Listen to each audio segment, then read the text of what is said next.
Hey everybody, Dr. Ed here, and we are back with some more of the Banner Saga 2. So, we left off, just camped, rested a little bit, everyone's feeling pretty goddamn great, and I figure may as well hit the road again. Hopefully we get a bit more story going. It was a lot of combat, albeit easy combat in the last one, so let's see where we end up here. Cold creeps under cloaks and forces the ravens to huddle together as wind whips around you. Snow begins to blot out the sky of Wormtail Mountains in the distance, and you're forced to call for an early we were just camping. Rising from your sleep, you begin pacing, occasionally drumming your fingers at the top of your large cart. A motion in camp draws your attention, walking towards it you hear groans, and see focus shield rising and falling erratically among some furs. Humans, you snort, but the shield flips away, revealing a dredge grunt staring up at you. Stepping back, you bump into another dredge, looking around. The entire raven camp is a swarm of stone-armored bodies, desperately reaching for you. When your axe lash out through nothing, you realize you were dreaming. An unexpected sadness wells in you, like you've let everyone down. Few of your ravens are watching you, smirking, but your growl makes them look away. You decide to walk the perimeter alone, while everyone else slowly awakens. Oh yeah, we're camping. Now we out. Bye. Let's do this again. Let's leave camp.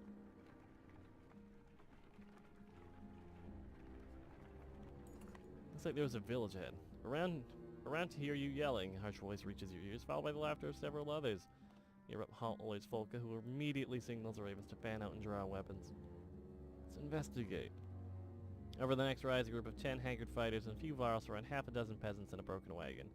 The woman spots you and shouts, "Help us!" But a punch to the stomach drops her to the snow. The fighters turn to ready their weapons. Just give us what's in the wagon. Ha! One man says, "We were going to eat what's in that wagon when we finish with these folks. We're starving." Then you'll die hungry. Charge! The man's confidence melts away, and he and all his fighters flee from your assault. You gave chase for a time, but soon returned to the wagon and the peasants. Oh, she actually has a face. "Thank you," the woman who was punched earlier says. "I'm Sifa. I know you don't want us around, but if you say you're heading towards Bindal, we'll follow your path." You know what? She has a face, so I'm going to think she might be important, but we're just going to ask her to keep her food and their distance away from us. Of course, we'll be well behind you, but behind you all the same, Sifa says. Thanks. I really wish that showed up on the map, but it looks like we're hitting a town or a caravan of some sort, or that's what we were just dealing with. Let's see, a couple of Raven scouts take off to check out the cluster of tents ahead. Refugees from Ormsdalar, one of them says upon returning. They've got a sizable camp and seem disciplined. They know we're here. No sense in trying to avoid them. You take the lead approaching the refugees. Wonder if they know I just murdered a town. A hooded man with a red spear greets you. "My name's Bach, and this is Lofen, your Bolveric of the Ravens, and is this your wife?" You are confused as much by his question as by the fact that no one is with the man. Let's see, Val don't have wives. What do you want? What do you want, Bach? Direct, and I'll be direct too. I'm leading this large group of trained fighters and tradesmen from Ormsdalar. We're heading for our new home.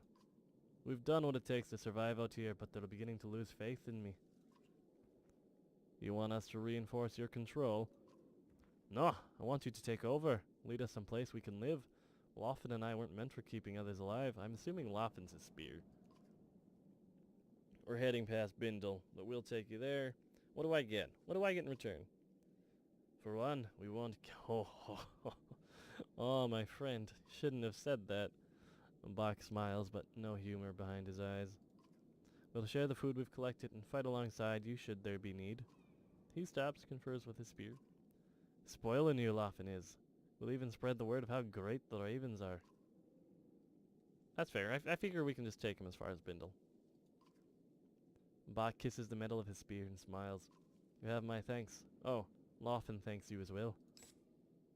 Okay, you know, he just really likes the spear. I named my axes, apparently, so we're good.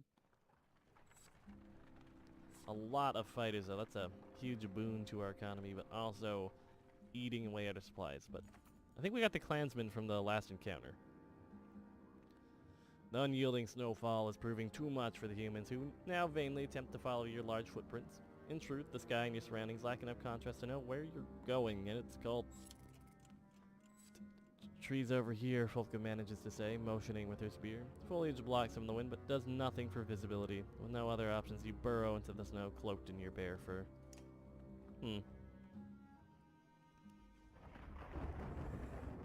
Darkness. Lightning. Someone pulling in the energy. Painful. What's happening? Vurk! Wake up, you damn bear! You're being robbed! You roar and shake off foot and snow covering you, an unclean dream still vivid in your back. Bach uses his spear, loafing to the point east. Those clansmen you saved, they killed your guards and they're taking... Oh, those pieces of shit. Volko is by your side in seconds, following by the spearmen. You sprint along the snowy path and stone splies right into an ambush by the bandits originally harassing the clansmen. See if it turns and smirks. Oh, man. You're dead. You're beyond dead. That was quite the mistake, if I might say. Go here. We are just gonna go hard on this woman. Or we break her armor now. Oh, awesome. Or dude, I guess. Chunked his armor, and with that, with a second swing, just destroyed his elf.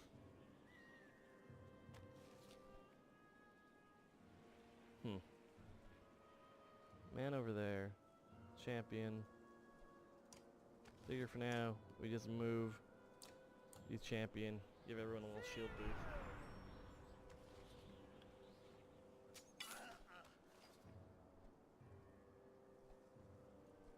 See, what do we have on Bach? We have a pig sticker. 20% chance to crit. Allies nearby add damage to it, or chance to crit, or something.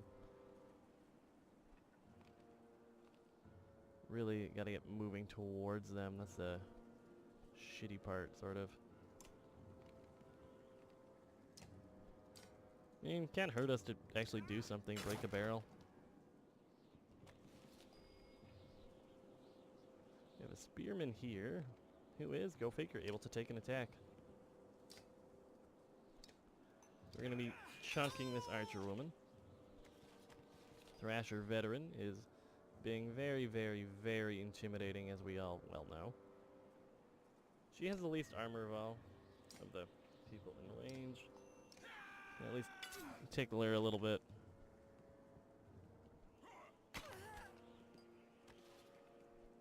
She has 6 HP.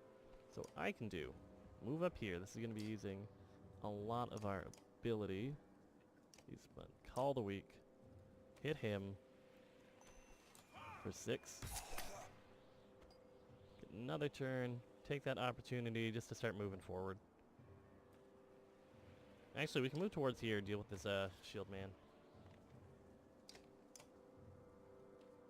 Probably going to get shot now, but... Or the spearman will be.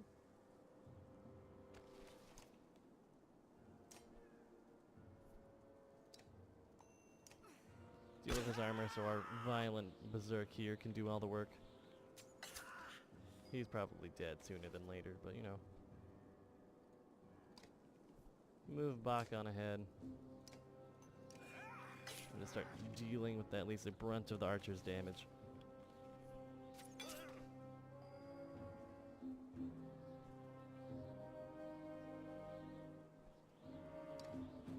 Probably not ideal, but we can use our spearman, our unnamed spearman here too, again. Make the archer relatively helpless. Here, hit her for 1. Same thing with her. When I figure... Please hit! Ah, man.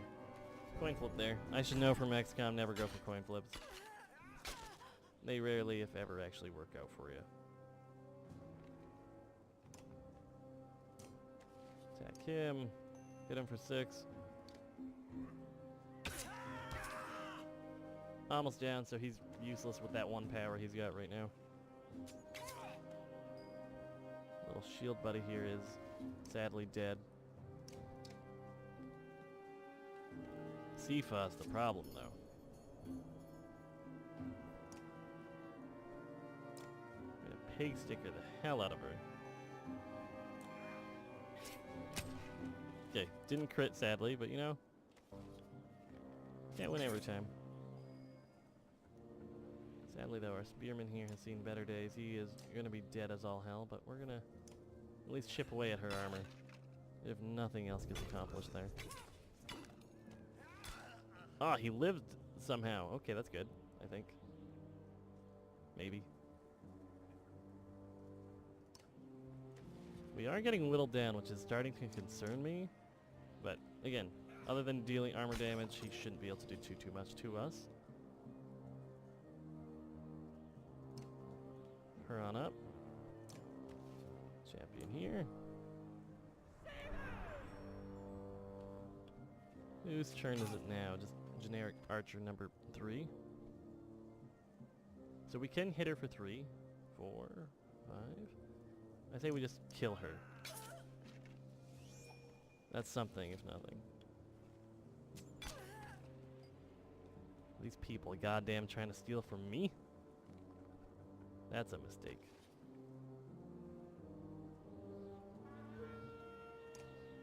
That's a big mistake.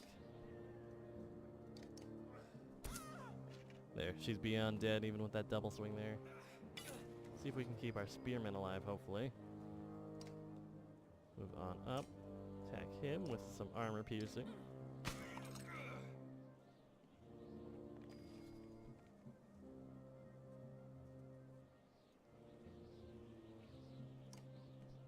Just go there. Again, break more armor. We're getting low to the point where that's the only way we're really going to be hurting people. Of course, this little thrasher over here wants to hang out with the big boys. So, damn, not enough willpower. So we can call the weak on him. Boop him for 3. Get another move. Boop her for 7. Now we should be in the pillage mode. Oh, I forgot. He was actually still pretty healthy. But his armor is also non-existent anymore, so... And now his damage will be pretty much in the same boat. He'll get a move. Hit her. She's fine. I got you, baby. Spearman for 5. Thank you, Buck. That was closer than I thought it would be, really. That's what I get for trying to be nice. I think the answer is now just kill everybody. Thank you, Buck. Bunch of renown. Bunch of supplies, even though I think those might have been the ones we were losing there, but you know. Sifa's wounds are great, and she whimpers in the snow. You nod to Volka, who dispatches the bandit archer with haste. This is what helping folks get you, you roar. Grab all these supplies, bring them back to camp. Tell the ravens after hoisting a barrel on each shoulder. In short, never help murder everybody, take what we need. Got it. Got it, boss, okay. I'm going to quickly check our heroes, see what we can do level up wise. Bog did pretty well. He deserves level 4. Proud of you, dude. Not sure if that was just you did good by necessity there, but I'll take it.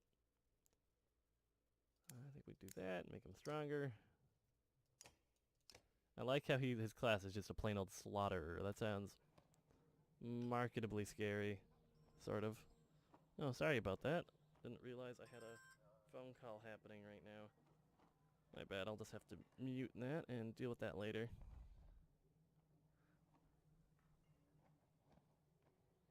Sorry, that was very unprofessional. My mistake there. Sorry, guys.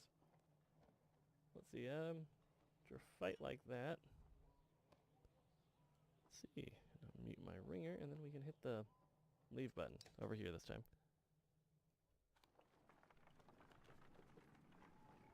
The one time I don't have it on vibrate too, right? Always the case. Let's see. -3 supplies. The miners of Bintal are a rough crowd.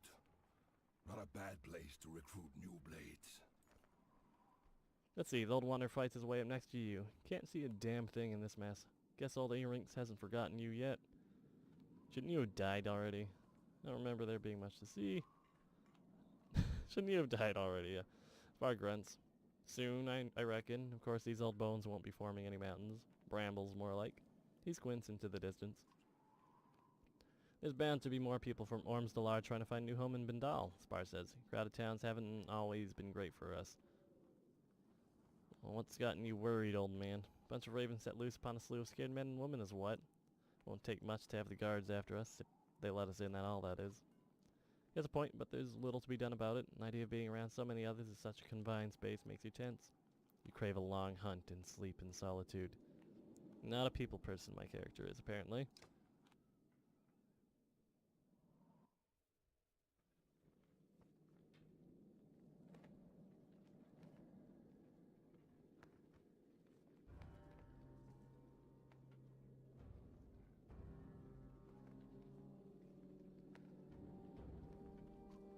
All of these people are looking for food and a home.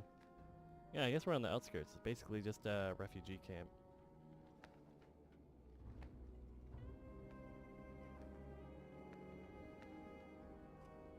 And I'm looking for ale. Is that so much to ask for? Oh yeah, our alcoholic axe thrower, of course.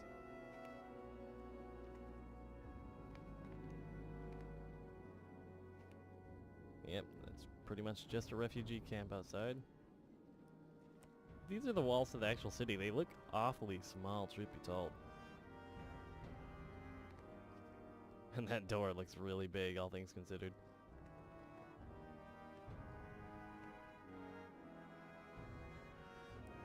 So, knock, knock, knock. The snowstorm is worse than ever as you arrive at the walls of the mighty town of Bindal. The gates are closed as you beat your fist against them. Open the fan gates, you shout. From the wall, two menders look down on you, then recede. Soon the gate opens for a half-dozen well-trained guards just to greet you. Their one-eyed captain points and says, "Just you." Folka steps to your side. "Not alone," she says. "She comes with me." Captain takes a moment to assess the situation and nods. Before following him through the gates, you bark commands to your other ravens to stay close and be vigilant. She's basically my lieutenant. I don't know if... I hope we don't get attacked and have a bunch of our crew ambush there. Inside the small gatehouse are the two menders from the wall, a woman with a fancy spear and a cub of a man holding a staff.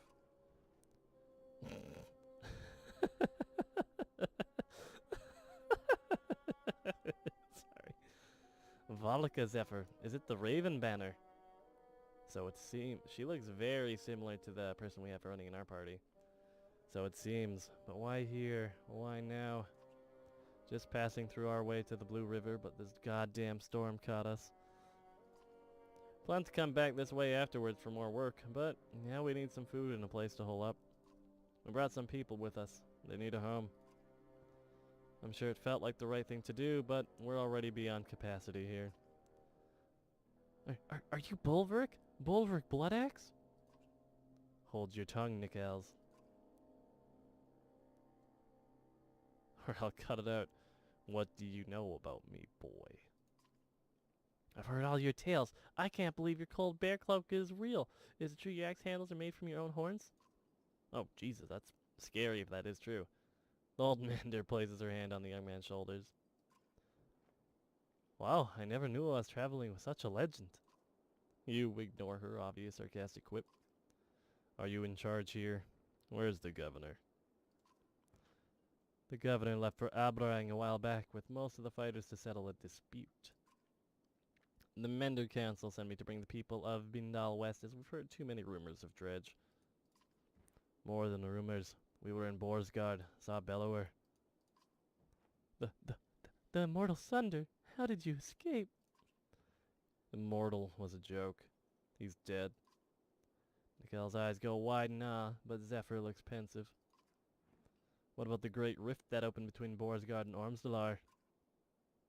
We managed. Zephyr looks like she wants to press you for more info. Enough. Open the gates for my ravens. Mercenaries will only panic the people. With everyone from Ormsdalar, it's all I can do to keep them from stampeding like wild yaks. Attacking is a dumb idea. We're just gonna camp against the walls. Thank you. You'll have all the assistance with your shelter Valka and her assistant can give you. Funny, you won't let us see. Ugh, you won't let us in when we're on a job for one of your own. Come on. You snarl at Volka for saying too much. She shrugs in response. Shouldn't have brought this goddamn woman. I'm not aware of another Valka being out this direction. Who has tasked you? Juno. Zephyr steps back at the name, studies your face for a moment. Nichols, you and the guards see what you can do outside the walls for these people. I'll see to it and make sure the ravens are comfortable. The young mender nods respectively to Zephyr, grins at you and Volka before leading the guards through the gate. Morale improved. I'm inviting only the two of you to stay within our walls and enjoy a bit more warmth and comfort. No. I'm going to stay with my men. Suit yourself, but your mistrust is unnecessary. Maybe, but I shouldn't have to tell you about my job for your superior just to get an invite. My superior? No, you misunderstand. You have no job. The Valka known as Juno is dead. What? What? Oh man, did something happen on the other side? Ah, we're totally gonna do a switch here. Alright. I'm not sure if she's just speaking out her ass here or if she actually died, but I guess we'll find out sooner rather than later. The once energetic mender. Oh god, he does look old. Look at all that gray in his beard. Looking both worn and troubled. I'm not sure I thanked you for the time to recover. I've never woven a spell that strong before. Are you sure you're ready to move on? You look... I know. I caught my reflection earlier. It's a more mature look. The mender grins at a hint of his former youth shines through. Not everyone would have stopped for so long, especially with the ground rumbling like it has. Not every... let's see, yeah, your bridge ruined everything. We'll get there no matter how long it takes. I'm glad you feel that way, but crumbling mountains and chasms might be assigned to move faster than slower. Oh, I thought since you could get us over the chasms, you'd just knock falling mountains out of the way. Oh, still making a little weird off jokes for serious topics. He smiles. Ever given more thought to my offer? I think some mending could really benefit you. You consider it. Yeah, it might help. I don't know, magic's dope. I think so too, and you already know more than you think. I doubt it'll take me long to teach you the basics, but you'll have to practice as we go. Placing some patterns on your bow, trace them with your thumb at all times, practice, memorize them, understanding will occur later. Neat, so we're just going to go like whoop, whoop, whoop, whoop up and down the bow. Weird. But we're going to make camp here, and that's going to be it for this episode. Again, a quick thank you to the guys at Stoic for giving me the opportunity. Great game, loving my experience with it so far, but that'll be it for this episode. So again, like, comment, subscribe, do what you do, leave some feedback, but I'll catch y'all next time.